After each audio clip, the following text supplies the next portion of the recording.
Bonjour, je m'appelle Benoît Escrig, je suis enseignant-chercheur en système de télécommunication à l'ENSET et j'interviens aujourd'hui en tant que conseiller pédagogique de l'INP Toulouse, de l'Institut National Polytechnique de Toulouse.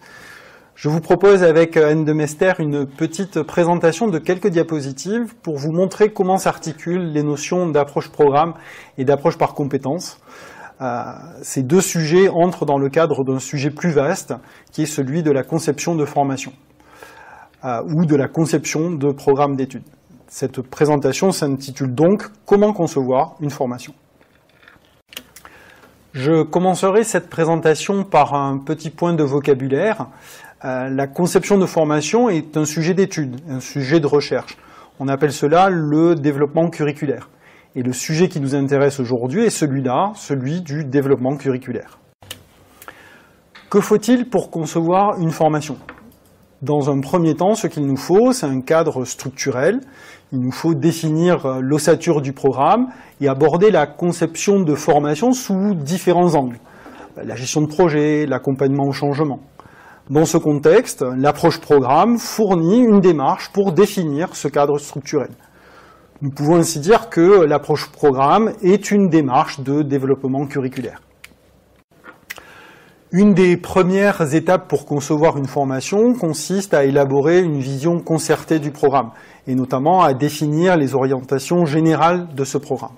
Nous dirons ici que cela consiste à définir le cadre structurant de la formation, sa philosophie, sur quels principes pédagogiques se fonde la formation, ce qui va conduire la structuration de la formation, ses dispositifs d'enseignement et d'évaluation. Je ferai ici une analogie avec le processus de Bologne. Ce que l'on retient du processus de Bologne, ce sont généralement ces effets structurels sur nos formations. Les crédits ECTS, le système LMD, le supplément au diplôme. Et se focaliser sur ces effets, c'est un peu perdre de vue ce qui est à l'origine de cette structuration, de ce principe structurant, celui de faciliter l'employabilité des diplômés européens. Pour faciliter cette employabilité, il faut faciliter la mobilité des étudiants et pour cela, il faut que les formations se calent, se synchronisent sur des durées de formation, une façon homogène de découper les unités de valeur ou les unités d'enseignement. Pour la conception des formations, il en va de même. Il y a d'un côté l'ingénierie de formation, le cadre structurel que propose l'approche programme, et de l'autre côté, il y a un cadre structurant qui va nous permettre de penser l'apprentissage des étudiants tout au long de leur formation. Comment est défini le cadre structurant d'une formation ? Quelle est la philosophie du programme ? Sur quels principes pédagogiques se fonde-t-il ? C'est le comité de pilotage qui va choisir ce cadre, et il en existe plusieurs. Tout d'abord, le programme peut être construit autour d'un ensemble de savoirs à enseigner. On dira alors que nous sommes dans une approche disciplinaire. Ce qui importe, ce sont les contenus enseignés. Le programme peut également être conçu autour d'objectifs d'apprentissage acquis en fin de formation. Un ensemble de savoirs, de savoir-faire, de savoir-être. On appelle cela la pédagogie par objectif. La formation peut également viser l'acquisition de compétences. On est alors dans une logique d'approche par compétences. Enfin, le programme peut être conçu de façon à ce que l'étudiant sache quoi faire dans un ensemble de situations professionnelles typiques et authentiques. On est alors dans une approche fondée sur les parcours de professionnalisation.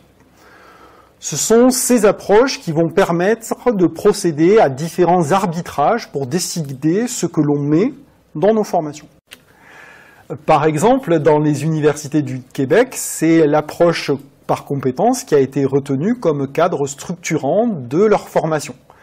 Je lis la citation, à noter que dans le présent guide de l'approche programme, c'est l'approche fondée sur la spécification des compétences à développer chez les étudiants qui est proposée, ce que plusieurs appellent l'approche par compétences. En conclusion, nous pouvons dire que l'approche programme et l'approche par compétences ne visent pas exactement le même objectif. Les deux approches appartiennent à la même sphère du développement curriculaire, c'est-à-dire au cadre de la conception de formation, mais là où l'approche programme s'intéresse au cadre structurel d'un programme, à son ossature, l'approche par compétences s'intéresse, elle, à sa philosophie. Voilà, j'ai maintenant terminé cette présentation. Je vous remercie de votre attention. J'espère que cette présentation vous aura été utile. N'hésitez pas à me contacter si vous avez besoin d'informations complémentaires.